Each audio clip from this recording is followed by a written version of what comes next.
What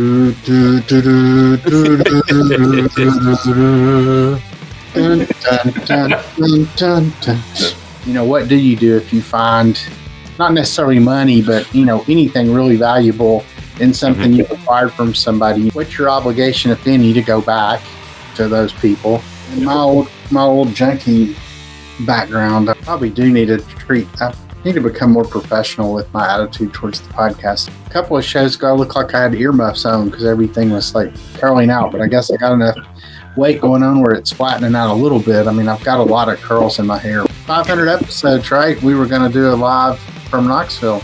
500 episodes or 500 or subscribers, whichever comes first. It might be close. Sorry about that. 500 subscribers. Yeah. Hopefully we'll be at 500 subscribers far before we're at 500 episodes.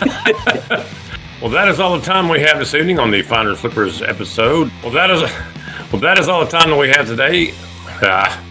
You sound like me. Welcome back, everyone, to the Finders Flippers Resale Podcast. After a week off, we're back with episode 53. Gentlemen, how are you this evening? Doing great. Long time no see. It is good to be back. Episode 53. We took last week off so we could all watch the Chiefs lose, and it was wonderful. Absolutely wonderful. We got some new backgrounds. Stuart, he's not changing. But it's good to be back, guys. Season year 2. Year 2, here we go. And yes, we do have some background changing going on. Stuart, you going to make the change, or what are you going to do? We'll have to find out, won't we? Yeah, we'll see. Stay tuned. We'll see. The cliffhanger. Your new little, whatever it's called, icon or whatever, you look awfully manly in it. What are you saying? I don't look manly? Well, you look more manly in the little icon than you actually do in real life, I think, Wes. Johnny did a good job with that. He did. Let's take another look at it, shall we? Doesn't he look more manly in that than he does in real life, Johnny? Yeah, very chiseled. I might have to do some change. I'm getting a little stale, I think. Yeah.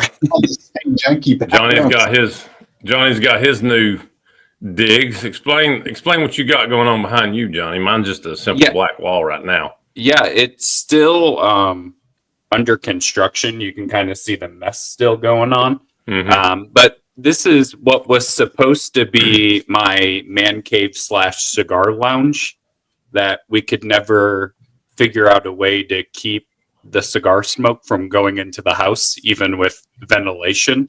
So this part is my man cave, and then what you can't see is our eBay shipping. It's gone from a cigar room to a very snazzy shipping room. Now, will some of your packages you ship out here end up smelling like cigar smoke?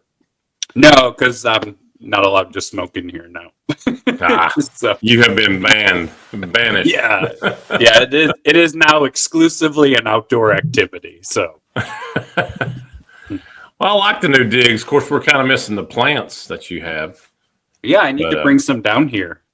Yeah, mine's got you can kind of tell from my lights, it's got a little shine off of them, so it kind of adds a little bit to the wall, which I didn't notice until I turned it on just a second ago. So I was like, well, that's kind of cool. Yeah, I thought you had a virtual background turned down. No, it is actually the wall. I don't know if you saw, I'd put up a little short on our Finders Flippers. I actually did hand paint that, and I hand painted the parts that you could see right here on the screen. And it was a gray color. I come back the next day and my wife had done this. So I was like, I'm glad I took that, however many long to paint that, because I was just hand brushing it. But she goes, yeah, that's not going to work. So she went and bought the paint and zipped this up, which I actually like. It looks pretty cool. Is she happy with her choice? She is. She's very happy with it. She had to run a second coat on it. Yeah. Yeah. So now it's the what are we going to put on the wall? We're looking at now. So I'm waiting what she'll come up with. How about if you painted a big Finders Flippers Resale Podcast logo on the wall right behind you? Yeah, that would work real well, wouldn't it? I mean, I guess I could display one, but we do have it on our thing here, which begs the question, do we need to revamp our little scene here again? Yeah, we'll need to at some point. It's very hard to get AI to like spell correctly. Mm-hmm. And sometimes when it gives you like yours, it allowed me to change the text because the text that they used was an actual text that Canva has. Well, Mm-hmm. some of them are just AI generated. So if you go to change the text, it changes to like whatever they consider is the closest similar font, but it really doesn't like jive the same. So it's been very hard for them. They're struggling with Finders Flippers, and they keep wanting to put it Finders and Flippers. It's really hard. And I've used like quotes. It's AI's not there yet. Right. So, Stuart, what would you do with your background if you were to change it? I don't know. I'd probably have to move somewhere else. I mean, without completely redoing my inventory system behind here. So I'm not sure.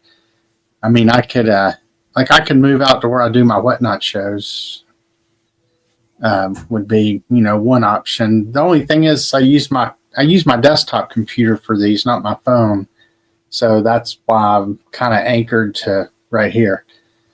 Is I guess if I used my phone, I could be anywhere. But Johnny, one thing that you're missing is your microphone in front of you. I know. I need to raise it.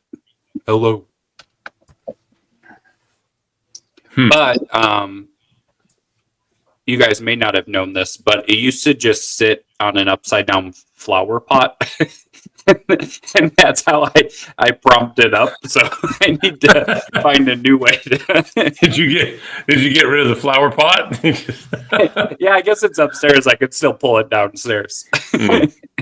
just peek It's behind going the to take curtain. 30 seconds to give time for Johnny to run upstairs and get the flower pot. Yeah. How about it?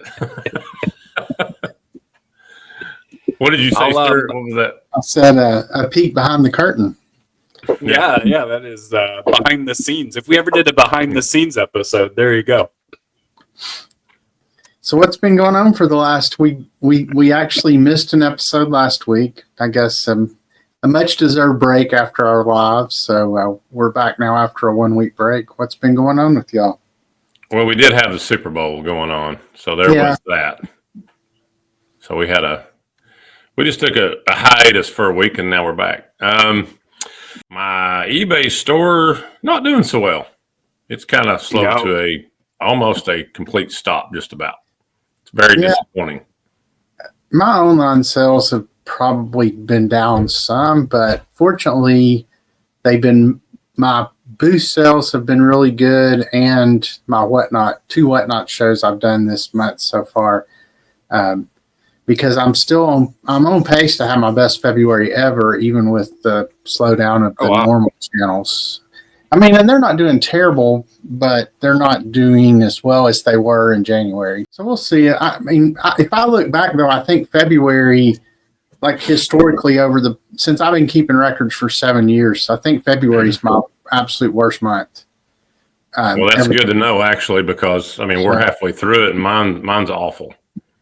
Yeah. I mean, I'll tell you for sure. Let's see. So, no, actually, February is my 10th worst month over the past 4 years. So, June's Stuart, the will worst you month. Will you rank your top 10? Will you rank your months? Sure. December's number one, not surprisingly, and then November's Listen number up, ladies and gentlemen. He's going to rank his months. January's 3, and August is 4. So. Yeah, February, I mean, really, we're getting to the time February, March, April, June haven't been good, but then May, for whatever reason, it's been a good month for me. So, and that's a 4-year average. But, I know we're quarter one. We're past the people spending their Christmas money. Oh, I know why May's probably good, because you're getting the tax refund. Tax return. Mm-hmm. Mm-hmm. So that makes sense. And then, June, everybody's spending money on vacations in June.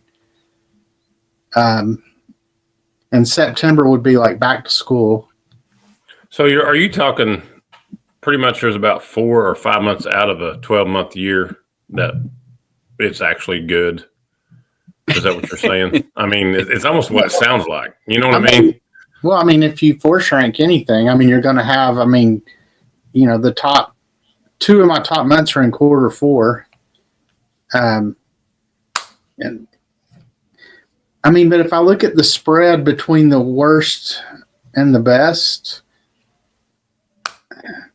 I mean, it is a couple of $1,000 spread too between number 1 and number 12. So you're talking about a substantial drop. So yeah, I mean, it's, and I guess that's just the nature of not just reselling, but probably retail in general. I would think. I've never really worked in retail, so I can't speak to how, the month, what are the best months for retail and things like that. But I guess that kind of makes sense. But that's a pretty good, 4 years, so it's a pretty good, it's not just over the last year. Because for us, we were trying to figure it out. Like last year, February was by far our worst month. And Lizzie also went to Indianapolis for a week and a half in last February to babysit for her nieces while her sister and her husband went on vacation. So we were thinking that because she was gone for so long that we weren't on top of things that we normally were. So we thought that that's why February was so bad, but it might have been that and the fact that it was February. But, that also brings up a good point. I was just looking, my worst month last year was August, and you were talking about Lizzie being gone for a while in February. That's when I was out west with Rosie. So, I basically had 2 weeks almost where I wasn't listing or anything. So that does point to the importance of consistent listing. And if you're not listing, your sales see a hit. I don't know that August is a great month historically anyway, but kind of just like your February, the double whammy of not being as active with your listing and it not being a great retail month. February is 3 days shorter, and then the average month, I guess, 2 or 3 days shorter as well. Yeah, so that definitely plays into it as well. I mean, it's not. I mean, that's substantial, 3 days. So. Mm-hmm. Well, I think of it like Stuart. You were talking about retail, right? Like, I feel like everybody January is like gift cards and exchanging and buying more stuff. And then February is just like, okay, we're done for a second. And it's like borderline too far away from spring that people aren't like moving into springy summer things just yet. Yeah. Yeah. I mean, I would be curious for people watching, if you want to comment, like what's been your experience as far as best and worst months for reselling? I mean, do they kind of line up with what we're saying, or do you see completely different good and bad months? I mean, for the most part, you always hear, got to make it to quarter 4. That's when things are going to take off. And I mean, and if I look at my numbers, that's true to an extent, but like October is not a good month for me, and that's quarter 4. And September is not a real good month for me either. So it's really just November and December. Mm-hmm. So, last half of quarter 4. I guess September is actually quarter 3 still, but it's. Something else that takes the wind out of your sails. I got 3 this week. Ordered this by mistake. Ugh. 3 of them. Yeah, I mean, you think of all the steps you got to go through to complete an order, and it always kills me when people say, my kid was playing on my iPhone and accidentally ordered this. Please refund this. Please do this. Please. And the people that do that, you've been going back and forth with offers. How did you get this by mistake? I mean, really? I cut it down 30%, and here we are. I ordered it by mistake. Well, never mind then. What do you guys think from like an economy standpoint? Because I feel like people who, not everybody who buys on eBay, but a lot of people who buy on eBay maybe don't keep their finances in check as much as maybe they should. So like a bad economy doesn't necessarily matter because they're probably spending a little too liberally anyways. So like, but what do you guys think in terms of like, eggs are $6 a dozen and things like that? I think right now, without getting political, because I don't think we want to get turned into a political podcast, but I definitely think there's a lot of unknown with the economy right now as far as, what's going to happen to prices of things over the next month, 2 months, 3 months, 6 months, whatever. So I do think there's a good chance that people are going to be, not buying luxury items. You'll be holding on to luxury, I don't mean expensive, but things like I sell, a figurine that nobody really needs. But so I am really curious to see how that's going to, going to affect sales. I mean, and it may not at all, but so we'll just have to see. Only time will tell. Had a pretty cool find this morning. And it was a find inside of an existing find. I was looking through books, and I just happened to open one of the books, and these 2 envelopes were in the front of the book. One was for Christmas, Christmas money. So I opened it up. I've taken it out now, but there was $26 in this one, I think. And this other one said hair money. Hair money? It had like $25 in it. So that was $54. I think it was whatever it was. It was $54 total. And what was cool is the bills were all like series 1981. So, this was sometime early 80s. These had been sitting in this book that, somebody had just shoved. Mm-hmm. And what made it even more funny was, it was either my last Whatnot show or the time before that, I was talking about, and I sell a lot of books on other platforms, but not really on Whatnot. And somebody said, have you ever found any money in books? I'm like, no, I've never found money. I've found, like letters, and I found some other cool stuff, but never money. And then I opened this book and I found money. So, but yeah, I mean, I paid $80 for everything I bought and pulled $54 in cash out of one of the books. So makes it quite well. Makes hitting your return a lot easier when you do that. Those bills, that style has been out of print for 28 years, something like that. Yeah, so here's the $10 bill. Look how small Andrew Hamilton is there in the middle. Whoops. And of course there's, none of the security features like you see in today's. Right. So that's the 10, and then I think there were some, here's the 5, and they look like really ancient. There you go. So, and I think they were all 1981. Let's see. I don't think they're worth anything, but series. So I'm trying to look it up right now on eBay. Are they Series A? This one's 19. This one's at the 5's actually 1988A. I gotta grab one. I'm gonna show you too. The Series A 1981 $20 bill goes for $40. Well, I didn't get any $20 bills. It was all 10s. Oh, they were 10s? And I already spent 2 of them, so. They're actually 88A, not 81A anyway. So. Oh, 88. Maybe the ones, I thought there was something that was an 81, but no, even the ones are 88. So they must have been put in there about 88, not 81. So somebody sold a 1988 $10 bill on auction for $750.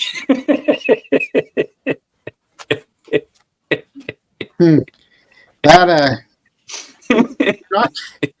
it's not a very good way to run a business. I mean, that's and then somebody else sold one for $12.50 free shipping. So with fees, they lost money. That could just be a show. Like you just talk about people who sold money for less than it's worth. I don't know if you heard that, Wes. Johnny said he found 2 sales on eBay. Somebody sold a $10 bill in auction and it went for $750. And then another one. Just take and use it or something. The other one was $12.50 free shipping. These are always cool. I don't know if y'all check this one out. Oh yeah. Yeah, $2 bill. is that the bicentennial in the 1976? Yeah. Yeah. Those are always cool. But you showed that $10 bill. Now this one is quite interesting. I've held on this for a while. And it's a series 1950 $10 bill. And it says, we'll pay to the bearer on demand $10. I don't know if you can read the bottom of it. Yeah. Yeah, they're not notes. They're actually, you can. Can you see the bottom of it? I mean, I guess they're notes, but yeah, you can actually, that one's not a silver certificate though, right? No, because it's pretty cool. It says that we'll pay to the bearer on demand $10 down at the very bottom, right down here. Well, these happen to those Wes at least sell for what they're worth. Well, that's good. I can get $10 out of this $10. Good. Yeah, but those little envelopes, you look through those books, and you can even do it like at thrift stores. You go and you look, and you go through there. You may see something, which you buy the book, take it out, or you tell them it's in there, or what do you do? That's a whole nother question, right? Ethical question. Let's wrestle with it. Stuart, when did you find the money? Yeah, where did you buy the books from, and when did you find the money? It was part of a huge lot I bought of stuff about 3 or 4 weeks ago. So you're just now going through it. Yeah. So I mean, I don't feel any moral obligation to go back to the person and tell them, hey, I found money in a book that was in a bunch of stuff you gave to me or sold to me. I bought it from them. So I don't know. Maybe that makes me an immoral person, but I don't think so. What does everybody else think? This could be the first time we get hate comments, and it was from Stuart. I mean, now if it was hundreds of dollars or thousands of dollars, yeah, maybe I could see there's an argument. But $50. I mean, that's less than what I paid for the lot. So, but. Grandpa Earl's final $50 he gave to his family. Yeah, from 1988. That was a college fund he was starting. Grandma, you didn't sell the books with the $50 in it, did you? No. I mean, so kind of along the same lines, if you bought a bunch of stuff at, say, an online auction, and you found there was a trinket box in there that had a bunch of silver coins in it, do you go back to the auction company and say, I found these silver coins, y'all missed them? I mean, I think that's on the auction company. I mean, I would think so, but I mean, it begs a lot of questions there, It really does. Wes and I just had higher expectations of you. We would totally keep the money and not say anything. You're more likely to do the right thing than we are. And I mean, in all honesty, I try to typically do the right thing, but $50, I did not see that as something that was worth going and tracking down the person that I got these from and saying, hey, there was $50 in this book. But, Johnny, he's going to wake up in the morning. He's going to be dreaming of this book going, stir it, please return me. No. I will have that. No problem. I mean, Wes and I are keeping all money, even if it was a lot of money, but we're in your head now. In next week's episode, where Stuart returns the $50. And please film that when you do it, Stuart. Please film. We'll put it up as a short. So yeah, because I can't sleep. Comment: what would you do if you found $50? We'll use the specific example of $50, and would it make a difference if it was more or less money? So that's what's the cutoff? What's the cutoff for being honest? I guess is the. We need to pose that question to the viewers. What would you do? Like Stuart said, what would you do? Yeah, I'm keeping it. Johnny's buying more 47 brand hats with it, don't you? I'm just like, hey, do you guys have any more books? Yeah, if you have any more books at your house, please let me come. I'll buy the entire lot. I mean, Grandpa Joe had a library at his house. Okay. But if you have extra books, I'll throw in an extra $50. And then to take that question a step further, then, so let's say you don't find cash, but you buy like at an auction of, well, let's just use the example of a whole bookshelf full of books. I didn't get the bookshelf, but I get all the books. I paid $20 for them. What if one of those books turned out to be something that was worth, $50,000? I mean, is that, do you need to go back to the auction company at that point and say, oh, you sold me a $50,000 book and a $30 lot? And, is that any different than finding cash in the book? I mean, in reality, I know cash might be a little different, but you could probably extend that argument to anything. But in the end, isn't that what all resellers are trying to do, is find that holy grail and, that, hey, I can retire now. But well, that's like when you hear like, oh, somebody bought a Van Gogh at a garage sale for $20. Like, I'm not going back to the garage sale and being like, hey, thanks for making me rich. I'm like, suckers. It's just winner chicken dinner at that point, right? I mean, they had it, right? Like, they owned it. They probably had those books, obviously, since at least the 80s. Like, yeah. So, yeah, I mean, you see a lot. I mean, and it's not just unique to us talking about on this show. You see that a lot on the Facebook groups. Somebody will find something like really, really valuable at a thrift shop that's charity thrift shop, for example. And there's all these people in there who are, oh, you should give some of the money back to them because they, blah, blah, blah. Well, I don't think you should, but that's my opinion. Well, that's like whenever we do like thrift videos. Like if we go to a Goodwill and buy whatever, like nobody ever says a word, in terms of like, oh, resellers, you're stealing. But like if we go into like a city mission thrift store or just some thing like that, the comments are completely different. Like, oh, I would go do that at Goodwill, but I'd never go to the city mission thrift. And it's like they're all doing the same exact thing. True. I mean, and ultimately, I mean, a thrift shop, regardless what their mission is, I mean, you've got to look at it. They're making their money across, everything they sell for this price. I mean, the problem is if they try to get into the business, and some thrift shops have, I mean, Goodwill has to some extent with their Goodwill Online. Mm-hmm.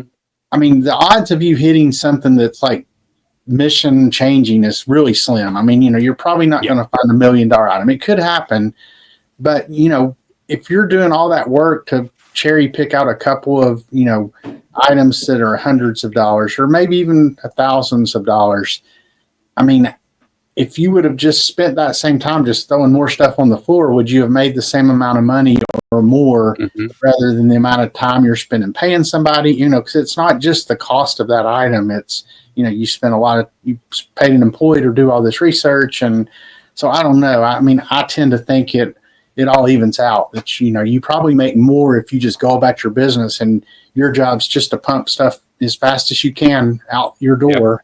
Yep. And, you're going to, because it's all been donated to you. So it's all pure profit, minus what you're paying employees and stuff, versus if you take, you spend an hour on every item, you're going to sell a lot less. So Johnny, what's the difference in what we do now and what Goodwill is doing now, putting things online and selling it?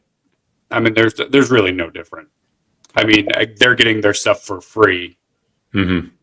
And we're not, but I mean, they have every right to do with their stuff whatever they want. It's just annoying because we want to do it, Well, yeah, but people get mad, like you said. People, giving you a hard time. Oh, look, you're a reseller.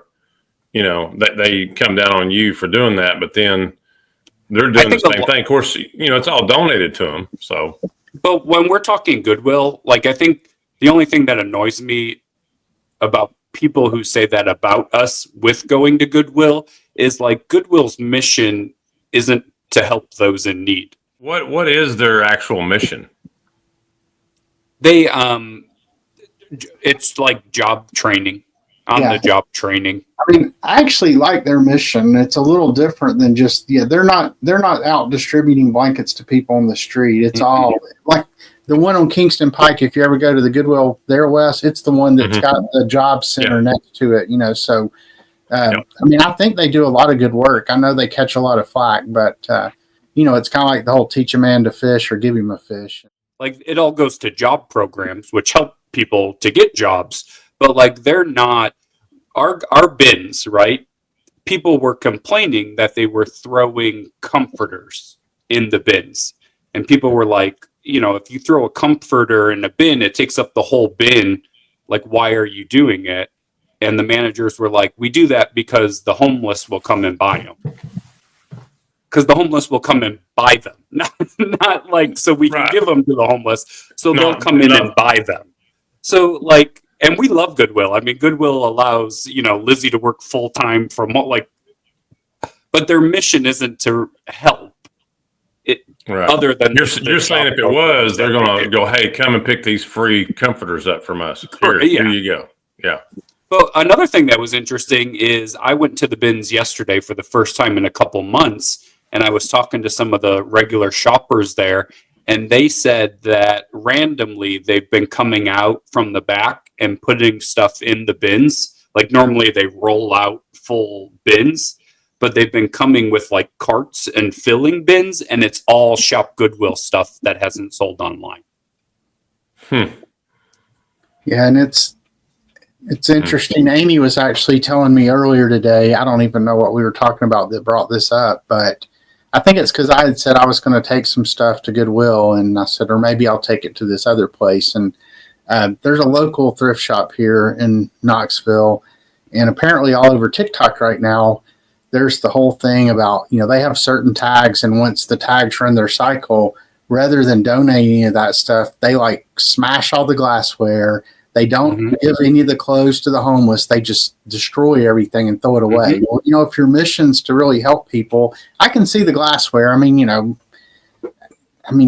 you want to get rid of it, so be it. But I mean, why would you not donate the clothes? And this is all from TikTok, which we know is a really reliable news source. But, listen, my wife gets all of her news from TikTok, so it better be accurate. But, Amy said, it's all over TikTok that this local thrift shop, and I mean, they're like the most expensive thrift shop in Knoxville, too. Visit Knoxville.com. They don't donate anything, after they can't use it in the store, which that makes no sense to me for clothes. So, like I said, maybe, it may or may not be true. According to what Amy said, it's people used to work there that are posting this. So who knows? Maybe they're disgruntled, but you hear it's not about that thrift, just that thrift shop. I mean, I know we've taken stuff to Goodwill, and I mean, one person told Amy one time, well, yeah, this will probably just go straight in the trash anyway. And it was something nice. I don't even remember what it was, but he's like, yeah, we just got too much of this kind of stuff. We'll probably just throw this. Why would you tell the person donating something like that? But, but that's also the argument against, doing all this cherry picking of stuff. Well, you're throwing so much stuff away because you have no room on your shelves because nothing moves. Where if you would just price stuff in categories and just move it out, you would make more money. I mean, but I was so that same day I went to the bins, I stopped in to one of the Goodwills that's on the way to the bins, and an employee was training a new employee. And overheard him, and he said, if it's Target brand or Walmart brand and it's not new with tags, throw it out. Well, I wonder how long they run that stuff online, and then, Johnny, like you said, they turn it back into the store. Yeah, I don't know how. I would assume they're just like turning and burning, right? Like, auction ended, move it on. Because I don't know where they store all of this either. So you got to think like now there's an overhead to store all this stuff. Well, are they storing it at each individual store? and uploading it from their own. I mean, it would either be at each individual store or each local Goodwill region or whatever would have like a warehouse or whatever. But if you're getting so many donations that stuff's going in the trash, like how much room do you have to hold stuff? But I don't know if you've noticed, but it seems like they've the stores that I've been, the Goodwill stores around, they've kind of streamlined their stores. They've gutted a lot of their things that were in that store, which leads me to think that that's what they're doing. They're storing some of these items because they had to have the room. I don't know. I'm not saying that for sure, but it almost seems like that's what they're doing. I may do like an undercover where I just get a job as a local Goodwill employee for a couple months and just learn all the intro workings. Ooh, I could do that and wear my meta glasses. Yeah, that'd be amazing. Have a mole inside. Just from a curiosity standpoint, I mean, just to know how all that stuff works, it would be so interesting to be able to go work at some different levels in those organizations to see how the whole chain of everything works. Because, I mean, about all I know about the back room of the thrift shops is, what I can see when I go look back there, and I think, man, there's a lot of crap back there. When are they going to get to it and get it out?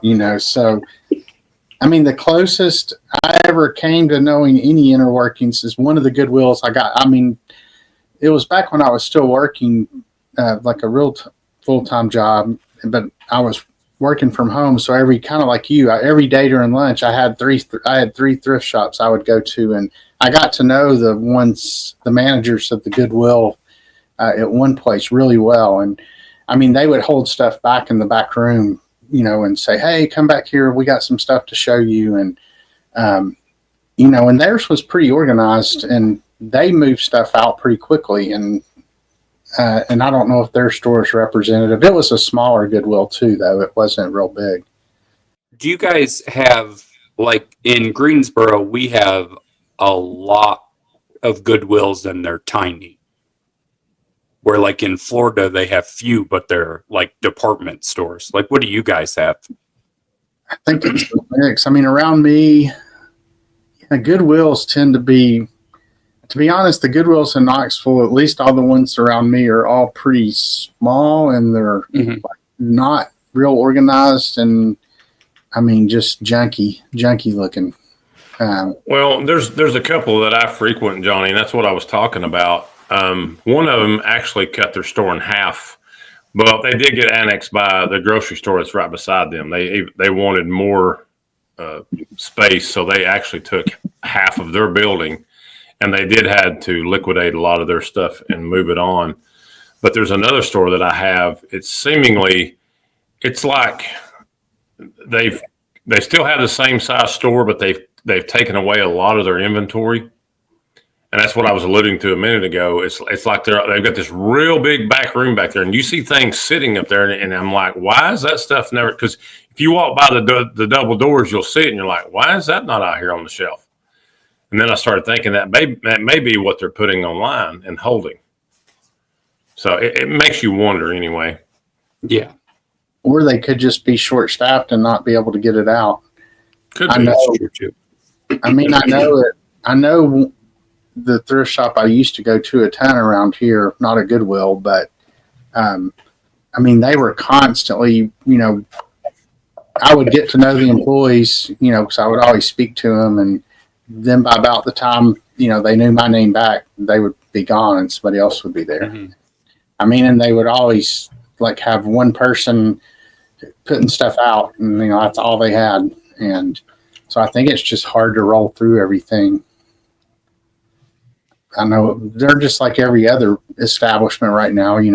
They can't keep employees. I mean, sure, they don't pay very much. So.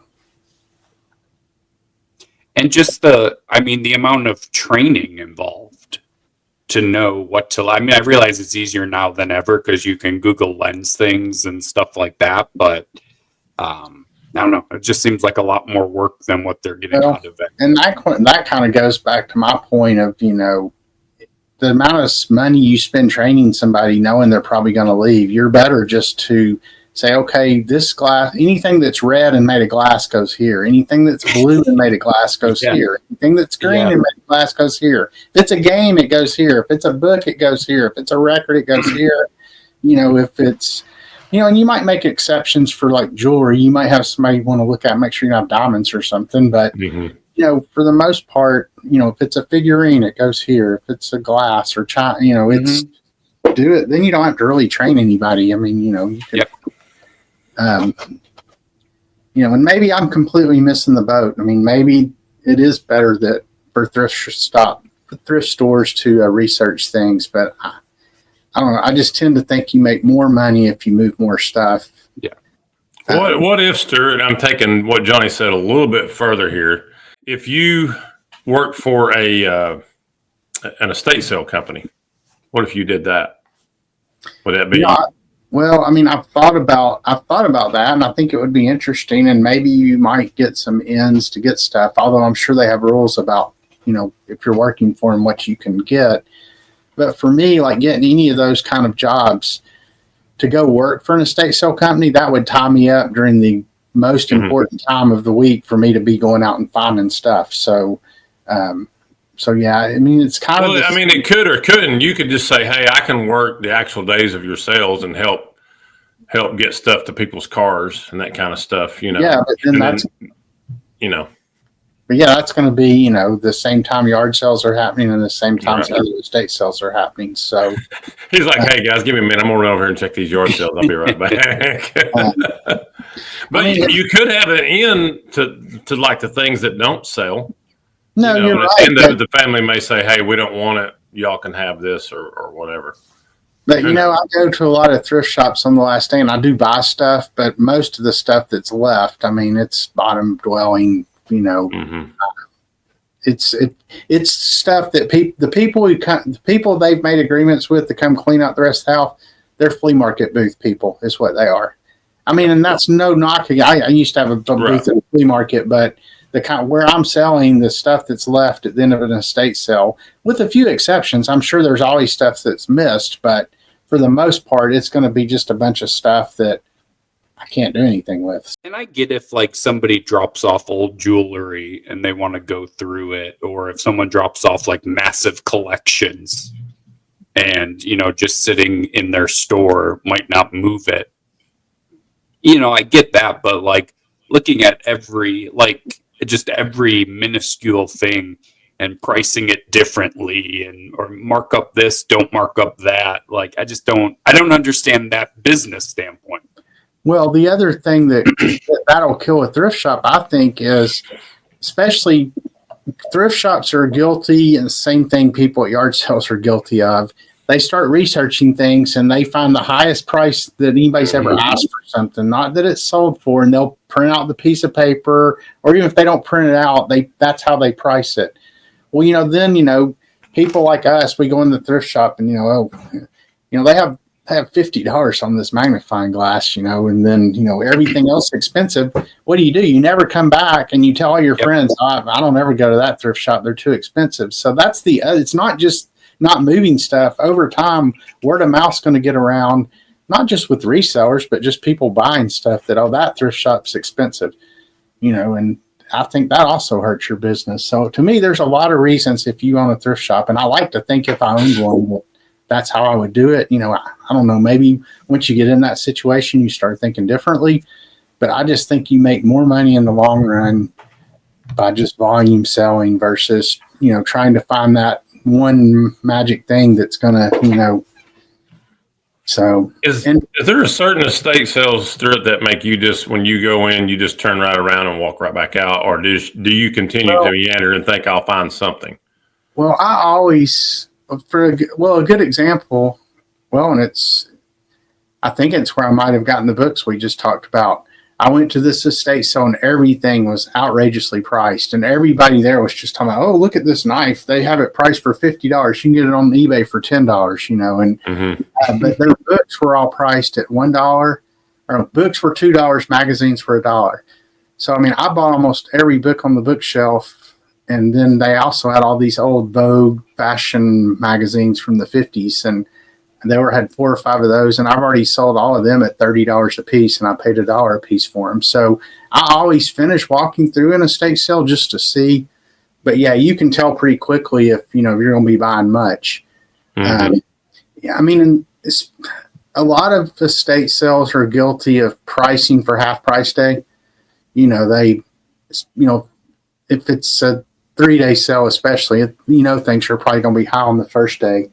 That's why my favorite estate sale company in Knoxville, and I won't mention their name, but I like the fact that they've got a pretty good model. They figured out that they make their money for their client through the online auction piece of their estate sale.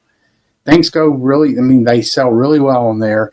And then they don't give stuff away, and they still do pretty well by the client, but they price their stuff in the tag sale reasonable. And they leave enough stuff in the tag sale. It's not like they cherry pick every good thing out and put it in the online auction. They leave some stuff, and then they also will tend to leave like boxes of stuff that they didn't get to laying around that you can go through, and then they'll haggle with you on those. And that's compared to other estate sales that just like go through and price, they do the research on like every book and, price every book separately. And thinking, God, how long did that take you to do that? And then you probably end up not selling as much if you just sold them all for $1 and you sell, 70% of your books versus if you start pricing some at 3, some at 4, and those don't sell. So, but yeah, I mean, that was a long answer to your question, but yeah, I can tell pretty quickly if it's overpriced, but I do finish walking through the sale. Do you do that at stores, Johnny? You go in, immediately you're like, we're out of here. I think it kind of motivates us to find something that slipped through the cracks. Like now we want to get them, right? Mm-hmm. So you just we probably spend more time. I'm going to find one thing. We spend more time. You're like, I will find that one thing, and I'm going to pay to the bearer this $10. We do that. I hate that because then like now you tick me off. So now I have to prove. And I will say I've made some of my best like ROIs on things from that thrift shop because they do miss things. And, the things they miss, it's because I'm a lot more choosy. I mean, I'm a lot more choosy. I'm never buying books there because their books are priced too high. I'm never buying records there because records are priced too high. But yeah, they'll miss that occasional collectible or, something. And, and it's usually not something you're going to get rich on, but, they may price something at $5 and you might can sell it for 30. Well, I'll tell you one thing, that in the almost 3 years I've been doing this, I've definitely got a better keen eye of looking at things and knowing what and what not to buy instead of, I know we've joked about it multiple times, those Beanie Babies, but man, that was a valuable lesson for me from the get-go. Well, I'm serious. It was a valuable lesson. Actually, I've gave you your first payment on those, and I've sold some more since then. And you had asked me like how many are left, which I didn't know, but I looked in the bucket the other day, and there's probably, I'd say there's only maybe 10 left in the bin.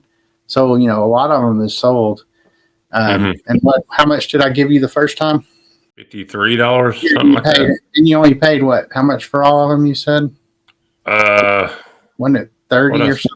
I think it was 30, 35. Yeah, so, you made the 21, then plus I've got some more money to give you. And then I think you said you still have some more. So there can be around 2 of those. So yeah, we've got another round 2 to drop off. We got to do another video.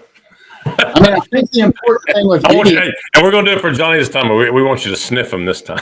I do think like something like Beanie Babies, it is important to know how you're going to sell them when you buy it, though, because if you didn't, they are tough to sell online. At least I think they are. I know there's probably that a couple out there that might sell for okay money, but for the most part, you got to have an outlet like I do with the booth where I can just put them in there and, I put them low where the kids see them. And I think I was $5 a piece, or was it 3 for $12? I think is what I had them priced at.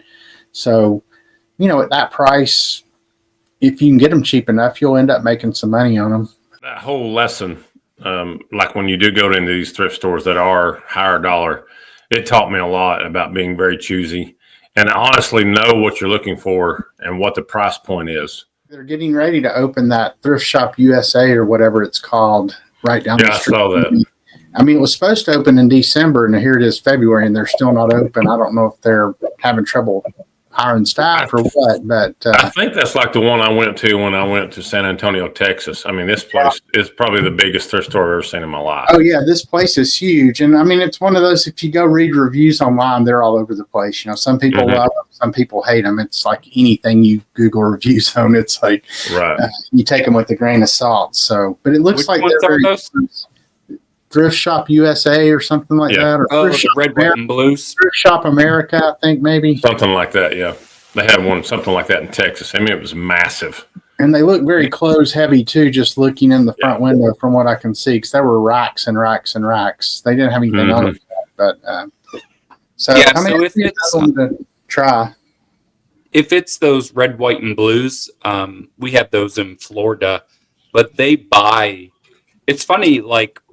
The store here, the Mega Thrift, that security tags at every single item, they also have like a ton of stuff that is like Orioles, Capitals, Redskins. Like they buy these pallets from like that DC kind of metro area, and the Red, White, and Blue thrifts that we go to in Florida also have an odd amount of like Orioles, Capitals, Redskin stuff. And so it's weird. Like, I don't know what goes on in like DC, Baltimore, where like companies just buy tons of pallets from whatever that company is. Do we do seasons based on the live as like our season finale? Well, either way, then this is now season 2 or season 3. I guess it's was season 1 the first 7 or 8 episodes we did? Because and you then know we got sometimes we got picked up. They didn't cancel. Yeah. We got picked up for a second season, so we ran from episode 9 to episode 52. So go back and watch the pilot, 3. Guys. Check the pilot out and see how we did on that first episode. Since we rebooted the show, I do think we've only missed, we didn't do an episode last week, but like you said, that was Super Bowl week, and we just really couldn't find a time on Sunday to record. I think there was only maybe like 2 other weeks in the whole year that we didn't record. There weren't many. I know there was the one you recorded, the little balcony ocean view or whatever, that we didn't record that week. I think there may have been one more when I did that little video about... can't remember what it was about, even my inventory system or something, which I think that might have been, I thought may have been like three weeks we missed, but that's pretty good to only miss 3 weeks in a whole calendar year. Well, that is all the time we have this evening on the Finders Flippers Resale Podcast. Episode 53, boys, is in the books. Wow. One whole year of episodes. I just want to say I've really enjoyed the last year working with you guys, and looking forward to what next year holds for us. We'll be at 100 episodes before we know it, and we're getting close to 400 subscribers in our next live. So before you know it, we'll all be in the same place at the same time. Well, gentlemen, have a great week of reselling, and we will see you soon. Bye, guys.